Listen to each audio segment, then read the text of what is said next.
ஃபாத்திமா, எனக்கு பிறகு என்னுடைய உறவுகளில் முதலாவதாக என்னை சந்திப்பது நீதான்.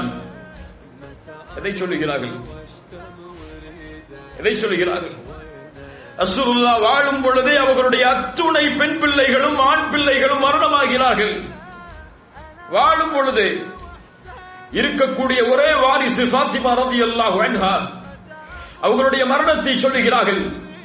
ஒரு தந்தை தன்னுடைய பிள்ளையின் மரண செய்தியை சொல்லுகிறார். அந்த தந்தைக்கு எப்படி இருக்கும், பிள்ளைக்கு எப்படி இருக்கும்? ஆனால் பிள்ளை அதை கேட்டவுடன் என்ன செய்கிறார்? சிரிக்கிறார்கள். ஃபாத்திமா, எனக்கு பிறகு என்னை சந்திப்பதில் முதலாம் அவர்களில் ஒருவர் நீங்கள் தான். மகிழ்ச்சி அடைகிறார்கள். ஃபாத்திமா, உங்களுக்கு தெரியுமா, நீங்கள் பொருந்திக் கொள்ளவில்லையா? உங்களை அல்லாஹ் மூமினான பெண்களுடைய தலைவியாக ஆக்கி இருக்கிறான். கண்ணியத்துக்குரியவர்களே, இந்த பதவிகள் எல்லாம் அல்லாஹ்வுடைய ரசூலுக்கு மகளாக பிறந்ததால் மட்டும் கிடையாது.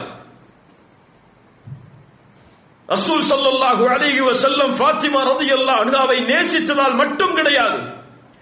அப்படி அல்லாஹ் ரப்புல் ஆலமீன் அவர்களுடைய நேசத்தால் அவன் உதவியையும் சொர்க்கத்தையும் நேர்வழியையும் அல்லாஹ் கொடுத்திருப்பான் என்றால் அபூ தாலிபுக்கு அல்லாஹ் கொடுத்திருப்பான். அது அவர்களுடைய முயற்சியால் கிடைத்தது. அவர்களிடத்தில் இருந்த ஈமானால் கிடைத்தது. அவர்களிடத்தில் இருந்த ஈமானிய நம்பிக்கையால், தக்குவாவால், கற்பை பாதுகாக்கக்கூடிய தன்மையால் கிடைத்தது ஃபாத்திமா ரலியல்லாஹு அன்ஹா அவர்களுக்கு. யாரை கொண்டும் எவருக்கும் சிறப்பை அல்லாஹ் ரப்புல் ஆலமீன் கொடுப்பதில்லை. அல்லாஹ் நாடியவர்களுக்கு கொடுப்பான், அவ்வளவுதான். ரசூலுல்லாஹி ஸல்லல்லாஹு அலைஹி வஸல்லம் இறுதியான சில வார்த்தைகளை மீண்டும் சொல்கிறார்கள். அவர்களுடைய மனைவிமார்களில் சிலர் ஏதோ ஒரு நாட்டில் பார்த்த ஒரு சர்ச்சுடைய, ஒரு கிறிஸ்துவ தலத்துடைய விவரத்தை பற்றி விவரித்துக் கொண்டிருக்கிறார்கள். அந்த சபையில் உட்கார்ந்து அல்லாஹ்வுடைய தூதர் ஸல்லல்லாஹு அலைஹி வஸல்லம் மீண்டும் சொன்னார்கள், லஅனத்துல்லாஹில் யஹூத வன் நஸாரா. மீண்டும் அந்த அறிவுரை வெளிப்படுகிறது. இந்த சமூகம் இப்படி மாறும் என்பதை தெரிந்துதான் அல்லாஹ்வுடைய ரசூல் ஸல்லல்லாஹு அலைஹி வஸல்லம் மரண நேரத்தில் இந்த அறிவுரையை மீண்டும் மீண்டும் சொன்னார்கள். அல்லாஹ் யூதர்களையும் நஸ்ரானிகளையும் சபிக்கட்டும்.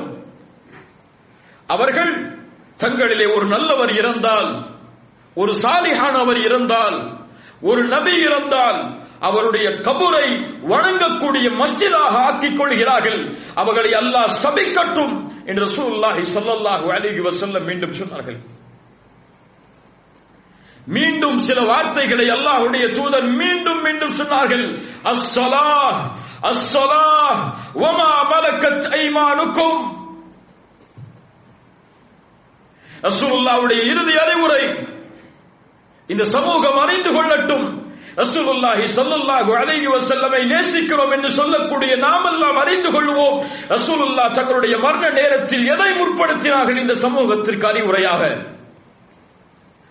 எதை இன்று நாம் பாழாக்குகிறோமோ, எதனுடைய முக்கியத்துவத்தை அறியாமல் இந்த பூமியில் நாம் வாழ்ந்து கொண்டிருக்கிறோமோ, எது இல்லாமல் எங்களுடைய பகலும் காலையும் இரவும் கழிகிறதோ அதைத்தான் ரசூலுல்லாஹ் அறிவுரையாக ஆக்கினார்கள். அஸ்ஸலாஹ் அஸ்ஸலாஹ், தொழுகை தொழுகை. உங்களுடைய வழக்கரம் சொந்தமாக்கிய அடிமைகள்